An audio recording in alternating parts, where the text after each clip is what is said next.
Assalamualaikum warahmatullahi wabarakatuh. Perkenalkan, nama saya Salsabila Nur Awalia, Prodi PGMI kelas 4C. Di sini saya akan mempresentasikan hasil mind mapping saya, mata kuliah inovasi pendidikan. Yang pertama itu ada konsep dasar inovasi pendidikan. Jadi inovasi pendidikan merupakan ide, metode atau cara baru yang digunakan untuk memperbaiki proses pembelajaran agar menjadi lebih baik dan dapat meningkatkan kualitas pendidikan. Yang kedua itu ada perbedaan istilah. Yang pertama itu inovasi pendidikan, artinya adanya pembaruan atau cara baru dalam pendidikan. Yang kedua itu ada perubahan pendidikan atau change. Jadi pendidikan itu mengalami perubahan sesuai perkembangan zaman. Yang ketiga ada reformasi pendidikan atau reform. Artinya perubahan dilakukan secara besar untuk memperbaiki sistem pendidikan. Yang keempat itu ada pembaruan pendidikan atau renewal. Jadi pendidikan diperbarui agar lebih efektif dan sesuai dengan kebutuhan masyarakat. Yang selanjutnya itu ada ruang lingkup. Yang pertama itu ada kurikulum, jadi materi dan tujuan pembelajaran itu dapat diperbarui. Yang kedua ada metode pembelajaran, artinya cara mengajar dibuat lebih menarik dan lebih efektif. Yang ketiga itu ada media pembelajaran. Jadi penggunaan teknologi dan alat belajar itu dapat membantu proses belajar mengajar lebih mudah. Yang keempat ada manajemen pendidikan, artinya pengelolaan sekolah dilakukan lebih teratur dan efisien. Yang keempat ada evaluasi pembelajaran. Jadi penilaian belajar diperbaiki agar hasil belajar siswa itu lebih terlihat. Yang selanjutnya itu ada faktor pendorong. Yang pertama ada perkembangan iptek. Jadi kemajuan ilmu, pengetahuan, dan teknologi itu mendorong pendidikan ikut berkembang. Yang kedua ada kebutuhan siswa, artinya pembelajaran harus menyesuaikan kebutuhan dan kemampuan siswa. Yang ketiga ada globalisasi. Jadi pendidikan harus mampu mengikuti perkembangan dunia internasional. Yang keempat ada dunia kerja, artinya pendidikan perlu mempersiapkan siswa menghadapi pekerjaan di masa depan. Yang kelima ada kesadaran pentingnya pendidikan. Jadi masyarakat itu semakin sadar bahwa pendidikan juga sangat penting untuk kemajuan kehidupan. Yang kedua itu adalah proses inovasi pendidikan atau tahapan inovasi pendidikan. Artinya inovasi tidak langsung digunakan begitu saja, tetapi melalui beberapa proses. Yang pertama yaitu ada tahap invention atau penemuan ide. Jadi tahap ini itu adalah munculnya ide baru untuk memecahkan masalah pendidikan. Yang kedua itu ada tahap development atau pengembangan. Jadi artinya itu ide tadi diperbaiki, kemudian diuji, lalu dievaluasi agar lebih baik. Yang ketiga ada tahap dissemination atau penyebaran. Jadi inovasi mulai disosialisasikan dan diperkenalkan ke sekolah atau masyarakat. Yang keempat ada tahap adoption atau penerimaan, artinya inovasi diterima dan diterapkan oleh pengguna seperti guru dan siswa. Yang selanjutnya itu ada karakteristik, strategi, dan petunjuk penerapan inovasi pendidikan. Yang pertama yaitu karakter inovasi pendidikan. Poin A itu relative advantage atau keuntungan relatif. Jadi inovasi harus memiliki manfaat dan lebih baik dibanding cara yang lama. Yang kedua itu compatibility atau kesesuaian. Artinya inovasi harus sesuai dengan kebutuhan sekolah, baik guru maupun siswa. Yang selanjutnya itu complexity atau kerumitan. Jadi inovasi sebaiknya tidak terlalu rumit agar mudah digunakan. Yang keempat itu ada trialability atau dapat diuji coba, artinya inovasi dapat dicoba terlebih dahulu sebelum diterapkan penuh kepada masyarakat. Yang poin E itu ada observability atau dapat diamati. Jadi hasil dan manfaat inovasi itu harus bisa dilihat dengan jelas. Yang selanjutnya itu ada strategi inovasi pendidikan. Yang pertama ada strategi fasilitatif, jadi sekolah itu menyediakan fasilitas dan dukungan agar inovasi berjalan secara lancar. Yang selanjutnya ada strategi edukatif, artinya inovasi dilakukan melalui pendidikan, pelatihan, dan pembinaan. Selanjutnya itu strategi persuasif atau bujukan. Jadi inovasi diterapkan dengan cara mengajak dan meyakinkan orang lain. Yang selanjutnya itu ada strategi koersif atau paksaan, artinya Inovasi diterapkan melalui aturan-aturan atau kebijakan yang wajib diikuti. Yang selanjutnya yaitu pendekatan inovasi atau arah munculnya inovasi. Yang pertama itu ada pendekatan top down atau inovasi bergerak dari atas ke bawah. Jadi inovasi berasal dari pihak atas seperti pemerintah atau kepala sekolah lalu diterapkan kepada guru dan siswa. Yang kedua itu ada pendekatan bottom up atau inovasi bergerak dari bawah ke atas. Artinya inovasi itu berasal dari bawah seperti ide guru atau sekolah kemudian berkembang ke tingkat yang lebih tinggi. Yang keempat itu peran kepala sekolah dalam implementasi inovasi. Yang pertama itu menjadi pendidik. Jadi kepala sekolah membimbing guru dan siswa dalam proses pembelajaran.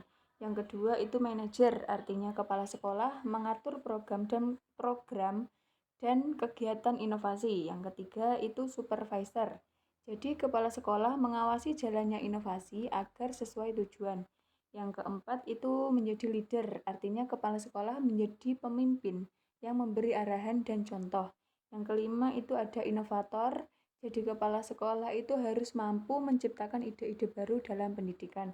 Yang keenam itu ada motivator, artinya kepala sekolah memberi semangat kepada guru dan siswa untuk terus berkembang.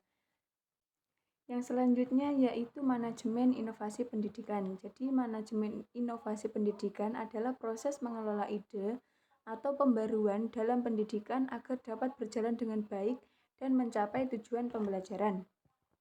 Jadi inovasi pendidikan itu tidak hanya membutuhkan ide baru, tetapi juga pengelolaan yang baik agar berhasil diterapkan di sekolah. Yang pertama itu ada perencanaan inovasi. Poin pertama itu menentukan tujuan. Jadi sekolah itu harus mengetahui apa yang ingin dicapai dari inovasi tersebut. Yang kedua ada analisis kebutuhan. Artinya sekolah melihat masalah dan kebutuhan yang ada pada sekolahan terlebih dahulu.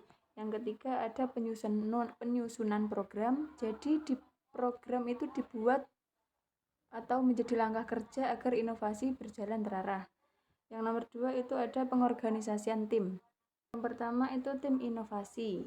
Jadi diperlukan kelompok atau tim khusus untuk menjalankan sebuah inovasi. Yang kedua ada pembagian tugas, artinya setiap anggota memiliki tugas dan tanggung jawab masing-masing. Yang ketiga ada kerjasama, jadi semua pihak harus saling membantu agar inovasi berhasil. Yang selanjutnya ada kepemimpinan inovatif. Yang pertama ada visioner, jadi pemimpin itu harus memiliki pandangan jauh untuk kedepannya. Yang kedua itu harus kreatif, artinya mampu menciptakan ide dan solusi baru. Yang ketiga itu motivatif. Jadi pemimpin harus memberi semangat kepada guru dan siswa. Yang selanjutnya itu pengelolaan sumber daya. Yang pertama itu ada sumber daya manusia. Jadi guru dan tenaga pendidikan juga harus memiliki kemampuan yang baik. Yang kedua ada teknologi, artinya penggunaan teknologi membantu pembelajaran lebih efektif. Yang selanjutnya ada dana. Jadi inovasi juga membutuhkan biaya agar dapat berjalan lancar. Yang selanjutnya ada sarana prasarana, artinya fasilitas sekolah itu harus mendukung proses inovasi. Lalu ada strategi keberlanjutan. Yang pertama itu evaluasi. Jadi inovasi itu juga harus diperiksa dan dinilai hasilnya. Yang kedua ada pengembangan. Artinya inovasi terus diperbaiki agar lebih baik untuk kedepannya. Yang ketiga ada adaptasi. Jadi inovasi juga harus menyesuaikan perkembangan zaman dan kebutuhan pendidikan. Yang selanjutnya itu peran kepala sekolah. Yang pertama yaitu menjadi pengawas. Jadi kepala sekolah juga harus mengontrol jalannya inovasi. Yang kedua itu penggerak inovasi. Artinya kepala sekolah mendorong guru untuk melakukan pembaruan. Yang selanjutnya ada pengambil kebijakan. Jadi kepala sekolah menentukan keputusan yang mendukung inovasi pendidikan. Selanjutnya itu ada fungsi manajemen klasik dalam pengelolaan sumber daya. Yang pertama itu ada perencanaan atau planning, jadi menentukan tujuan dan langkah yang akan dilakukan. Yang kedua ada pengorganisasian atau organizing, artinya itu mengatur tugas dan kerja sama tim.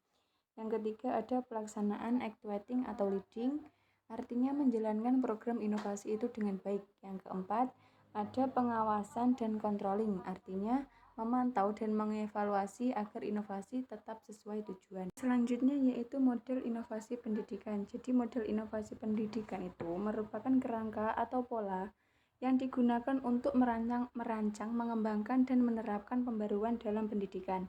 Jadi model inovasi itu membantu sekolah dan guru agar perubahan dalam pendidikan itu dapat berjalan lebih terarah dan efektif. Yang pertama yaitu ada model difusi inovasi atau Everett Rogers, yaitu inovasi itu akan menyebar dari satu orang atau kelompok ke kelompok lain sampai akhirnya digunakan secara luas.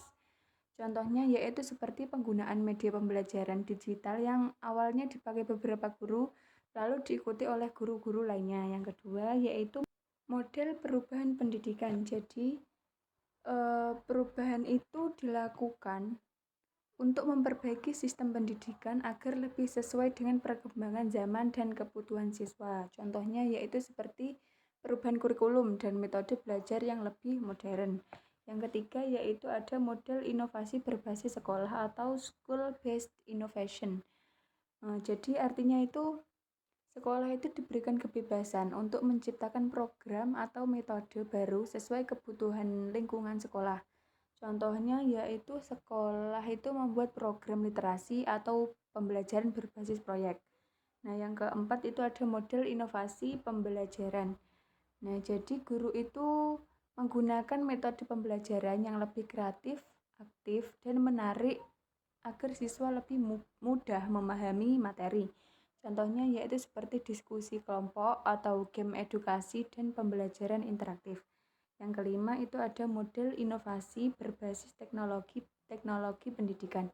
Bagian ini tuh menjelaskan penggunaan teknologi dalam pendidikan. Artinya teknologi digunakan untuk membantu proses pembelajaran agar lebih efektif dan modern. Contohnya penggunaan aplikasi belajar online atau video pembelajaran dan media digital lainnya. Yang keenam itu ada akselerasi inovasi pendidikan. Jadi akselerasi itu artinya upaya mempercepat perkembangan dan peningkatan kualitas pembelajaran. Jadi, inovasi pendidikan itu harus tetap dikembangkan agar pendidikan menjadi lebih maju dan sesuai perkembangan zaman. Yang pertama itu ada strategi percepatan. Yang pertama ada pelatihan guru. Jadi, guru itu perlu mendapatkan pelatihan agar memiliki kemampuan dan pengetahuan baru. Yang kedua, ada pengembangan profesional. Artinya guru harus meningkatkan kualitas diri dalam mengajar. Yang ketiga ada implementasi cepat. Jadi inovasi yang sudah dirancang itu segera diterapkan dalam pembelajaran. Yang kedua ada pemanfaatan teknologi. Yang pertama itu media digital. Jadi pembelajaran itu dapat menggunakan video, aplikasi atau media online. Yang kedua ada platform online. Artinya kegiatan belajar itu dapat dilakukan melalui internet. Yang ketiga itu pembelajaran interaktif. Jadi teknologi membuat siswa itu lebih aktif dan tertarik saat belajar atau saat pembelajaran. Poin C itu ada peran pemerintah. Jadi pemerintah itu membuat aturan yang mendukung perkembangan pendidikan. Yang kedua dukungan program. Artinya pemerintah menyediakan program untuk meningkatkan kualitas pendidikan. Yang ketiga pendanaan. Jadi pemerintah membantu menyediakan biaya untuk pelaksanaan inovasi. Yang poin D itu ada program nasional. Yang pertama ada kurikulum. Jadi kurikulum diperbarui agar sesuai kebutuhan zaman.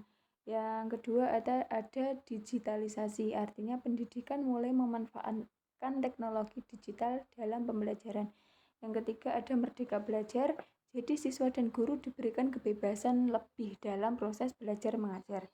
Yang poin E atau yang kelima itu ada kolaborasi atau pentingnya kerjasama dalam inovasi pendidikan. Yang pertama itu ada kolaborasi sekolah. Jadi sekolah itu menjadi tempat utama pelaksanaan inovasi. Yang kedua masyarakat, artinya masyarakat juga ikut mendukung keberhasilan pendidikan. Yang ketiga itu ada pemerintah. Jadi pemerintah itu juga membantu melalui kebijakan dan fasilitas pendidikan. Baik, sekian. Berikut merupakan presentasi hasil dari minmat saya. Saya Salsabila, bila ada kesalahan mohon dimaafkan. Wassalamualaikum warahmatullahi wabarakatuh.